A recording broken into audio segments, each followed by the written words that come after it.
Welcome to Conversations That Count. Happy Saturday to you all. Thank you for joining us this afternoon. I am Srilekha Palle, Fairfax GOP Vice Chair of Strategy and Community Engagement.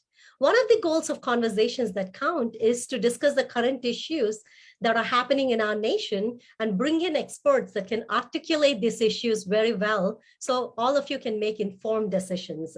This week, I have invited Carrie Campbell Severino. As most of you already know, Carrie is a judicial expert, and I'm very thankful that she's on Conversations That Count.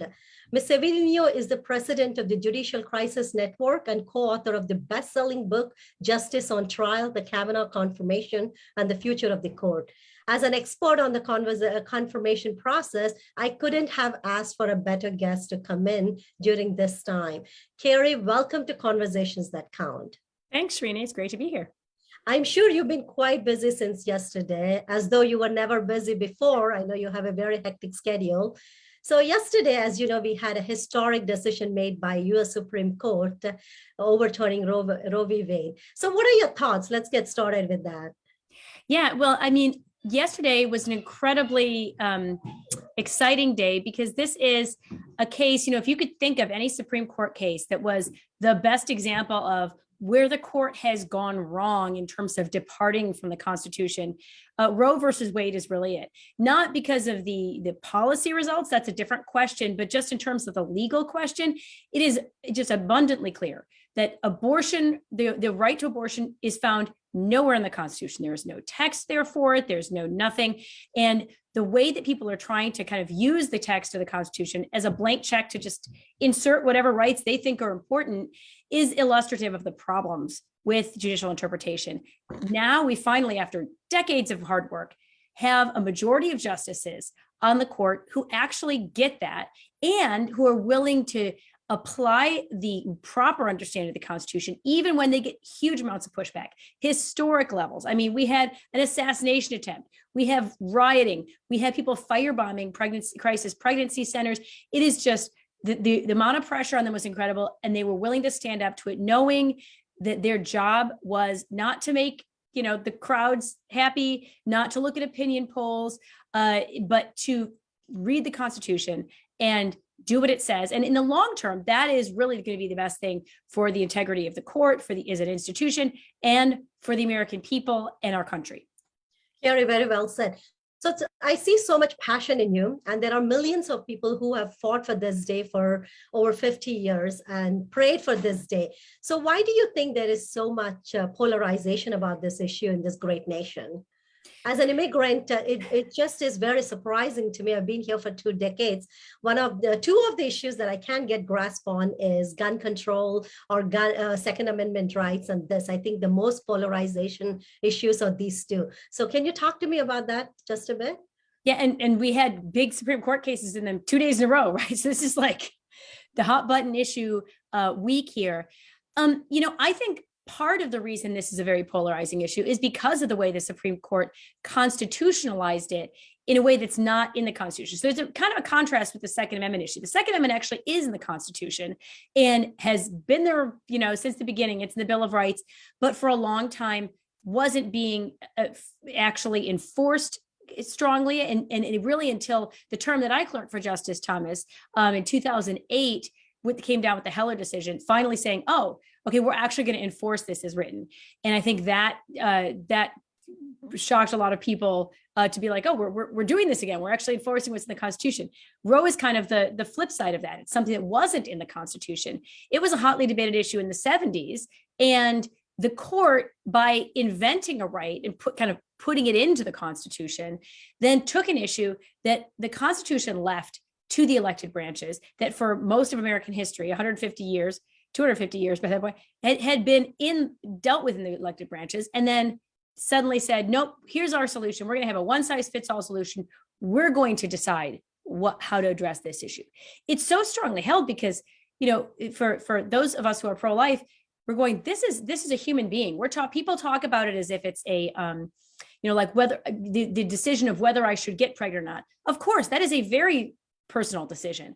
But once another human being is there, once there's another life involved, you don't get to say, well, yeah, but this isn't a good time for me. Just as with my 6 children that I have at home, I can't say, oh, this is a really bad time for me to have a 6th kid. I'm going to take my daughter and, just get rid of her. You can't do that. This is someone who's already there. And I think the challenge is in the 70s, obviously we had known really enough science to understand that for a long time, but having the technology and development since then, where now we have ultrasounds, now we all have seen pictures of our own children, of our friends, and in utero, the gender reveal parties where you can tell if it's a boy or a girl well before they're born.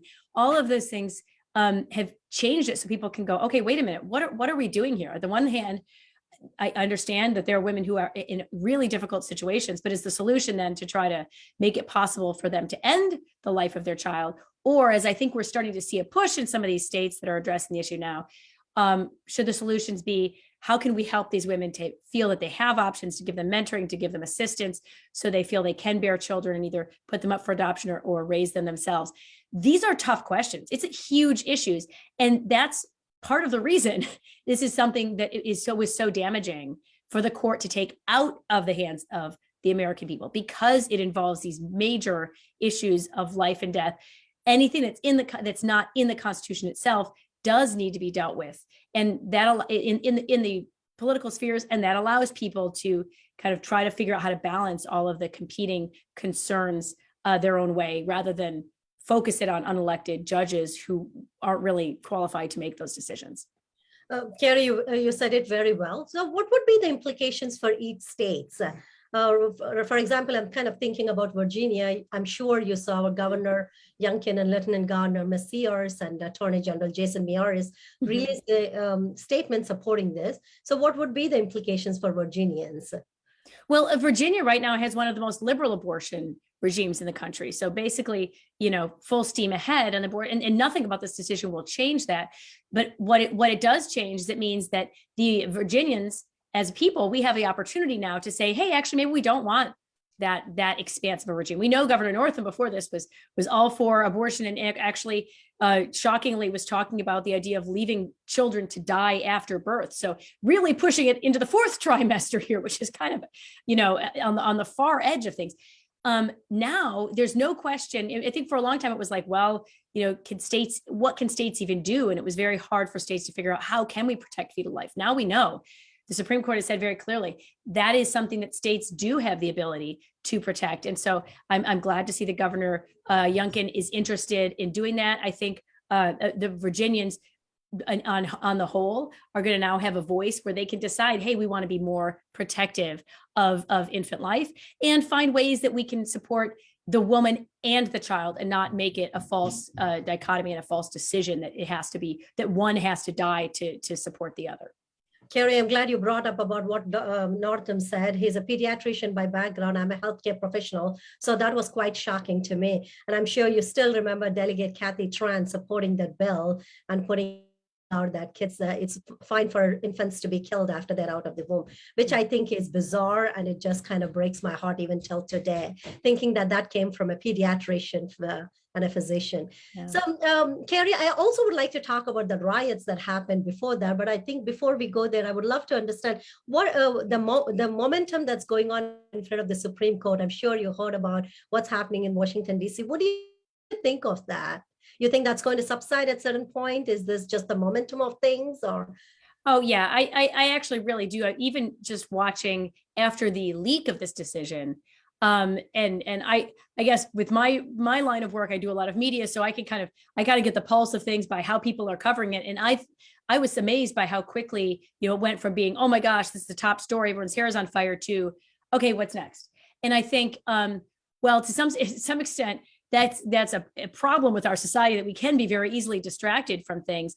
I do think it also illustrates that people who say, oh, this issue is going to go, make people go crazy, it's going to totally change, everything about, I'm not actually sure that's the case. I think in most states that you're seeing these big demonstrations, Los Angeles and in Chicago and New York, they already have the most liberal abortion laws out there.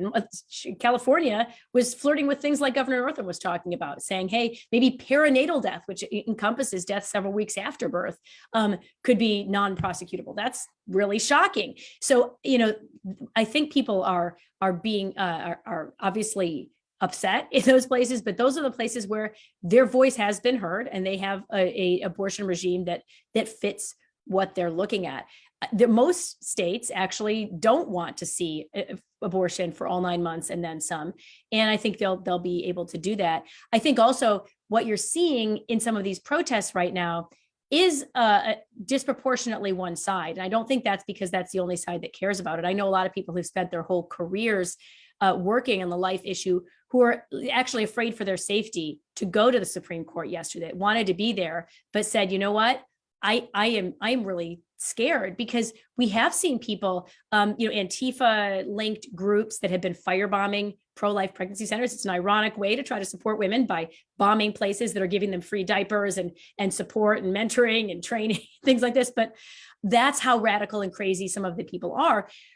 So I think that does mean that you're seeing disproportionately one side of this. There are a lot of people out there who are praying, who are thankful, and who are grateful to finally have that the stain of abortion taken out of our Constitution. Doesn't mean it's going to that again, in many states the law isn't even going to change. Some states it will, some in a lot of states it won't. And I think that now it really just opens the door for those in the pro-life movement to say, okay, now you have the open door and the chance. Now you have a chance to change the policy in a direction that you think is going to help support women and children better.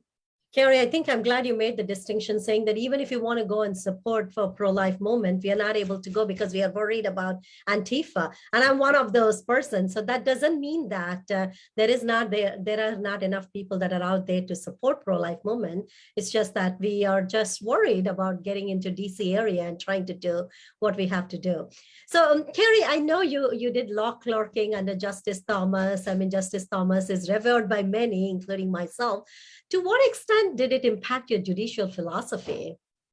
Well, I wanted to clerk for Justice Thomas because I already admired his judicial philosophy and his approach to the law. I thought, here's the person who is the most, just really just driven by his principles, always knowing that what he thinks is the correct constitutional result is gonna win the day, and he's willing to do it in season and out of season.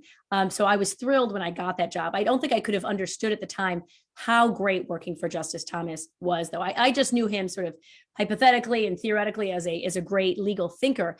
But Justice Thomas is just a great man. For any of you who haven't read his autobiography, My Grandfather's Son, that happened to come out the year I was clerking, and it was just an incredible story. I mean, here's someone who was abandoned by his father as a child. His mother wasn't able to afford to care for him and his brother and sister. He and his brother ended up moving in with his grandparents who raised them. And this is why he calls it My Grandfather's Son. He's so, he received these values from his grandfather in a time when he had so few opportunities. He's living in the segregated South under Jim Crow laws. You would think, oh, here's someone who had, and not even his parents aren't even there for him, but he had in his grandfather and his grandmother a stable family, someone he knew would support him.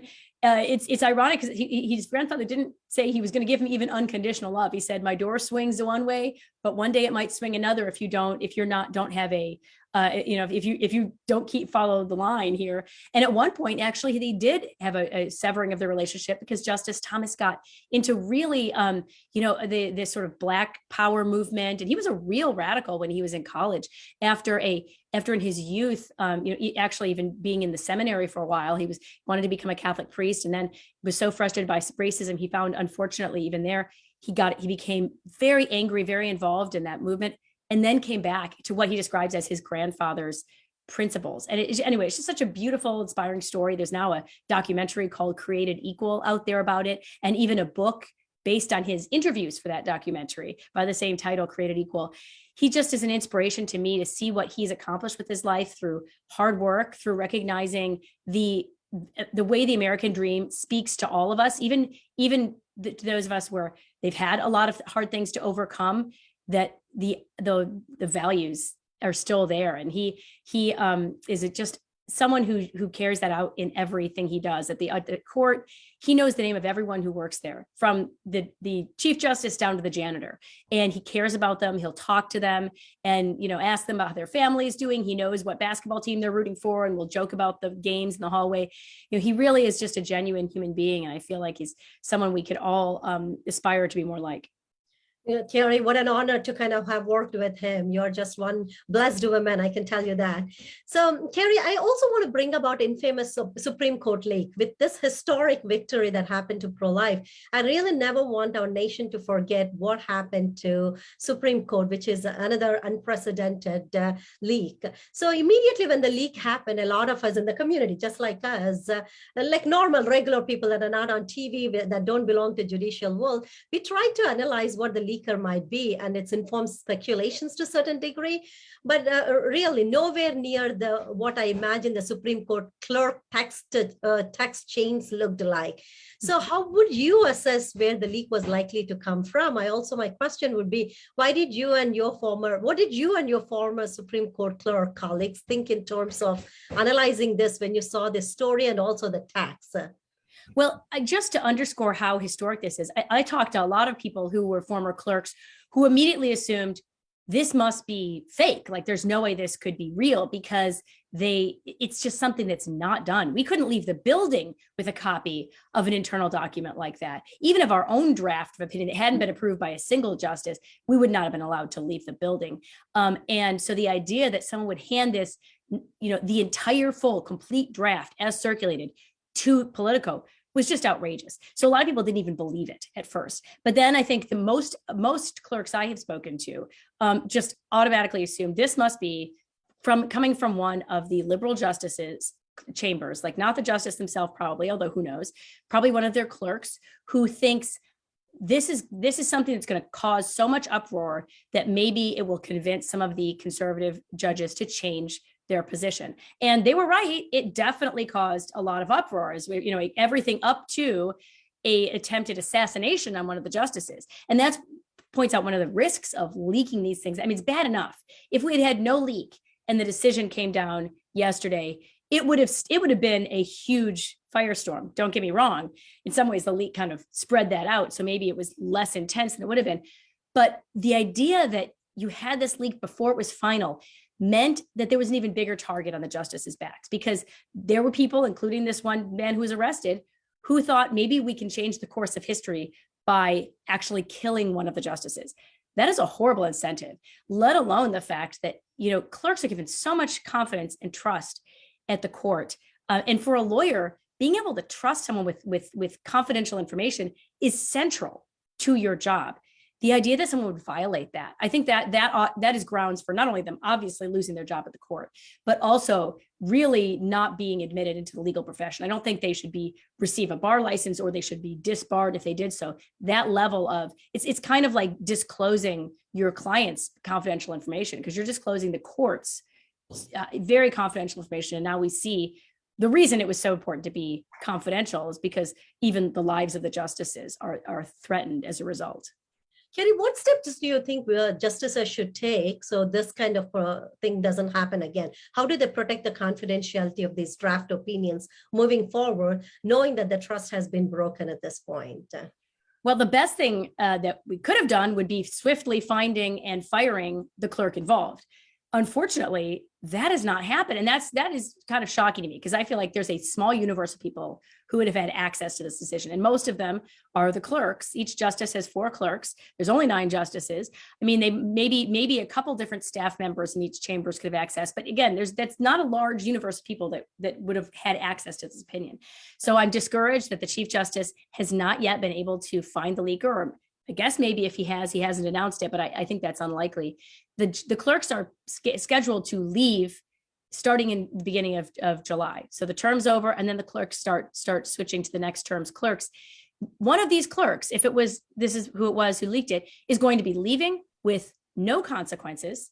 And better yet, the typical bonus starting at a law firm, if you've been a Supreme Court clerk, is now up to $400,000. So someone is going to, though, then after undermining and really just wrecking the institutional integrity of the court, is then going to use their job at the court to make nearly $500,000 just in signing bonus alone. That's shocking to me. So I don't know if there's anything left that the chief can do in this last week to find this person, but I think the person responsible, if they're not punished for it, then, we saw 1 leaked opinion this term, we're going to see 10 leaked opinions next term. It is very discouraging, because if there's no consequences for this type of behavior, we're only going to see more of it by people who just think they're going to be able to game the system in the Supreme Court more. It will be a huge blow to the integrity of the court, clerks, and certainly clerks of anyone else. Absolutely, Carrie. In healthcare professional world, even really revealing the name, first and last name, could get us fired. Right? It should. Yes. It does, and it should. You are 100% right. So my husband used to implement HIPAA, so I understand health privacy, but how is it that this person doesn't understand the confidentiality that a lawyer has to maintain as well? I don't know. Absolutely. So, Carrie, I'm not sure if you would like to answer this. I was wondering if you ever got a chance to talk to Justice Scalia. The reason I ask is, how do you feel about these activist federal judges? Yeah, so one of the great, there's so many great things about clerking at the Supreme Court. It's kind of, you walk up every day and pinch yourself going, I can't believe this is where I come to work every day. It's so cool. You just want to kind of suck the marrow out of that one short year of the experience. But one of the great pleasures is there's a tradition that the clerks of each chambers will ask all of the other justices out to lunch. And most of them would take us up on it, even though that we're, there's someone else's clerks, but Justice Scalia very generously did agree to go out to lunch with us. And we had a lovely lunch we took him to an Italian restaurant because we knew he liked that, and had some great wine with him. And it was just so much fun to get to meet him. It was funny. Half the time he was talking about his hunting exploits. He had a goal of trying to eat one of each kind of native turkey to America. It's like, so it was just really fun to get to talk and sit with someone who we admired so much, but also who really was just a symbol of judges standing up against, as you see, the judicial activism that was, before he was nominated, so prevalent. For a long time, including the Republican nominees, just across the board, judges were incredibly activist. Some of the worst judicial activists had been Republican appointees. You think of someone like Earl Warren, who was a Nixon, or no, he's an Eisenhower appointee. And Nixon appointed some real, bad ones as well. Ford appointed John Paul Stevens, who was one of the most liberal justices when I clerked in the court. Scalia was really where that started to turn when Ronald Reagan appointed him. And I think his appointment is kind of where the tide started to turn, and where the left started to realize they stood the potential of losing the court. For a long time, they had kind of a stranglehold, and they knew that they could go to the court to get whatever they wanted. When Justice Scalia joined, I think they saw that ending, and it was no surprise that immediately after that, with Robert Bork, they started putting up much more fights during judicial confirmation processes to try to stop that from happening. And it's taken 50 years really to even achieve the goals that Reagan started by appointing Scalia. But so, yeah, he was an amazing person, an amazing model and mentor for so many of us. So thank you for sharing. That's a very personal story. I'm thankful that you were able to share here. So Carrie, should there be term limits on Supreme Court judges? I know it's a loaded question, but I was just curious to know your input. Well, I would actually be fine with having term limits for Supreme Court justices.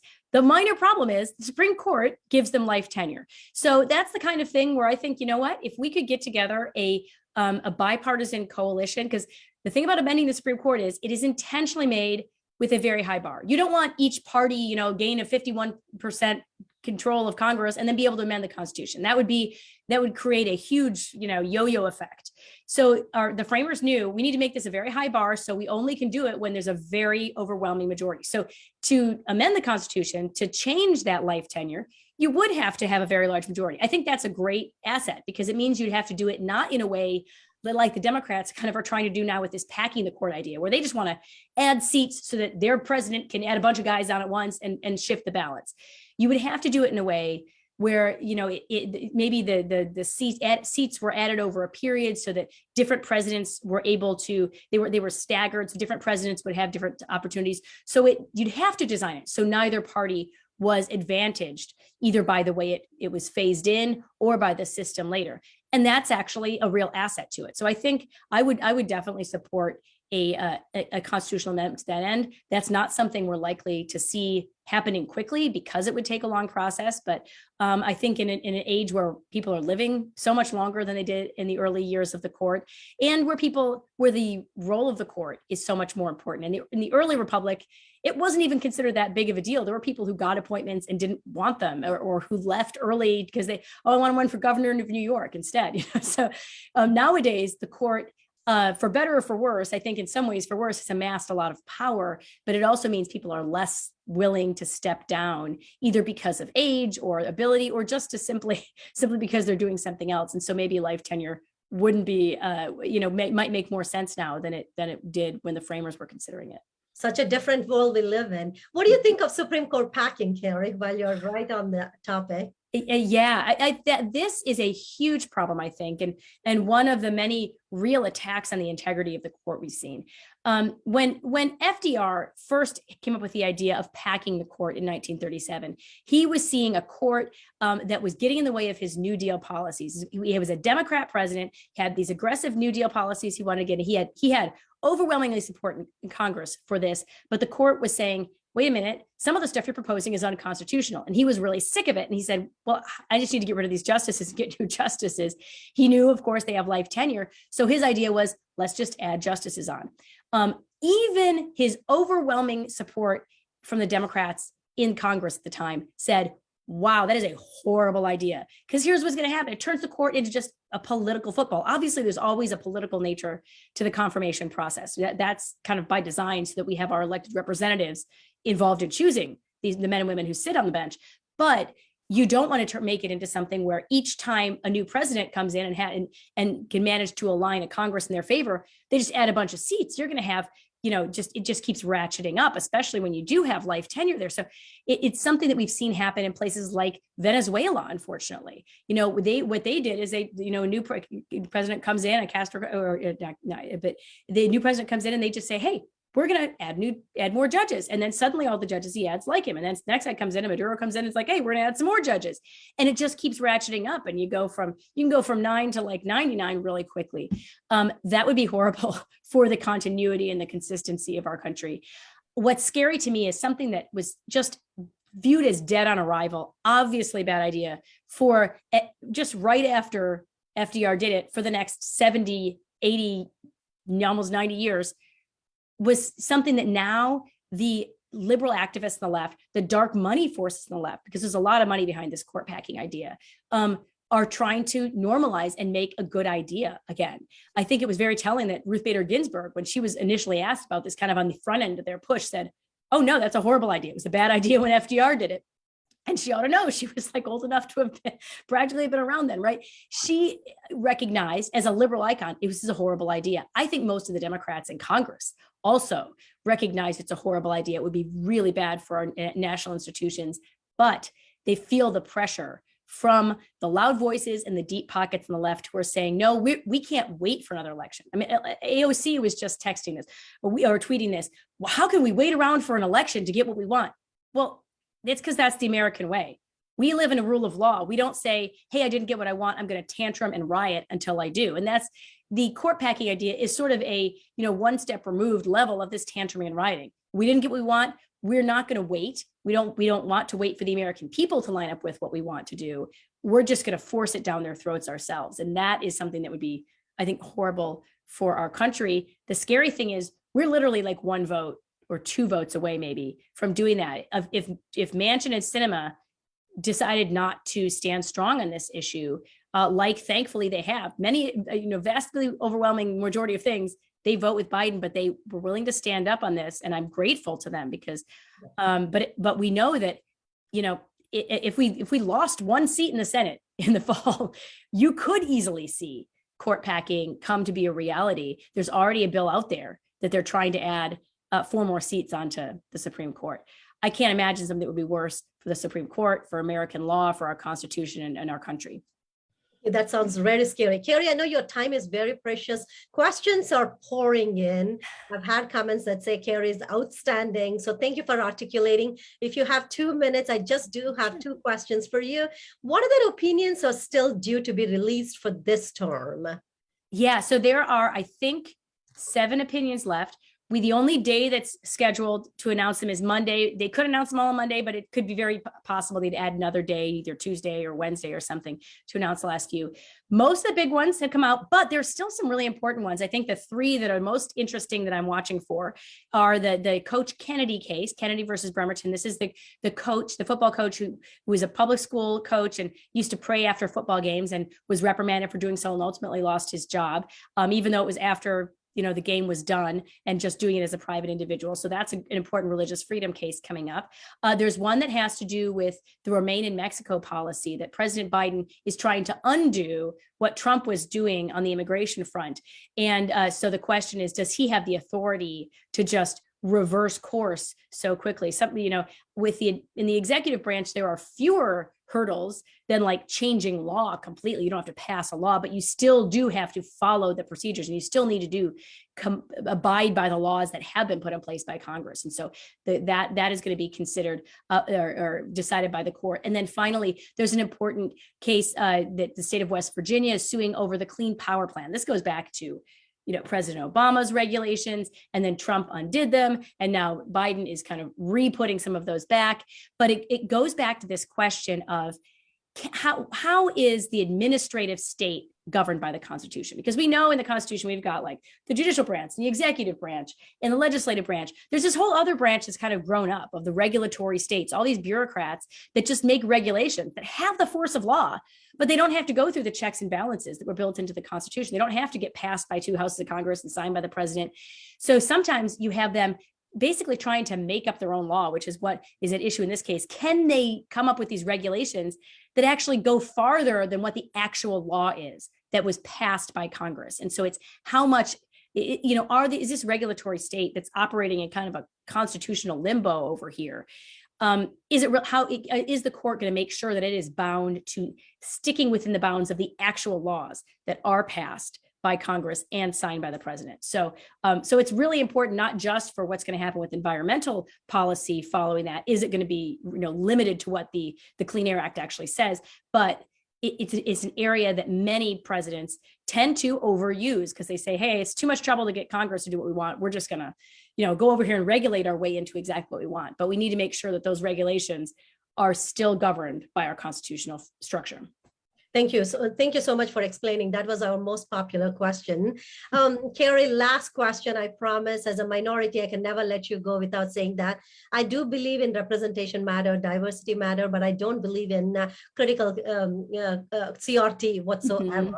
So my question to you is, should there be a criterion for nominating and confirming Supreme Court justices? Should gender or race or other immutable characteristics even play a role? Or is it going to be purely focused on skill set in the selection process, their experience, or even for that matter, political leanings? How does that work?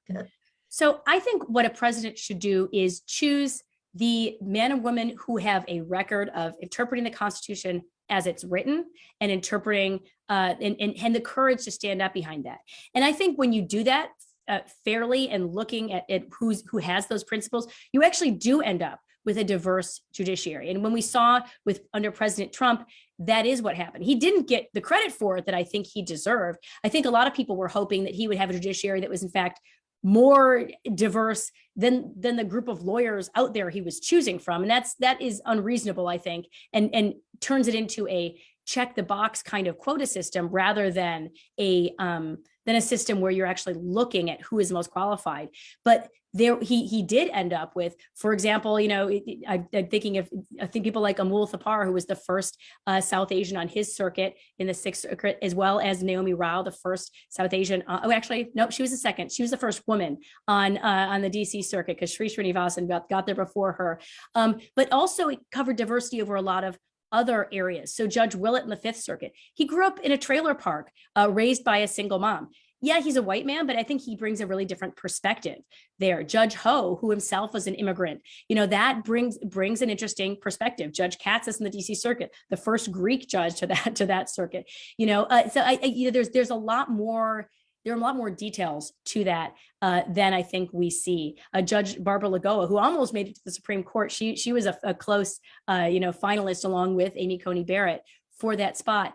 And I think the other thing that is important to me also as a woman looking at this is I really value the idea that someone like Judge Barrett knows that she was chosen not because, we need a woman to check this box and fill this spot. And Justice Thomas dealt with this as well. To people saying, you're only there because you just checked this box, right? You're there because they needed a black man. No, he was there because he is. And if you look at him compared to all these other nominees, before he picked Justice Thomas, President Bush picked Judge Souter, a white man. I think no one in this call is probably going to argue that Justice Thomas was a much better pick, and not because of the color of his skin, but because of his outstanding legal approach and his courage on the bench.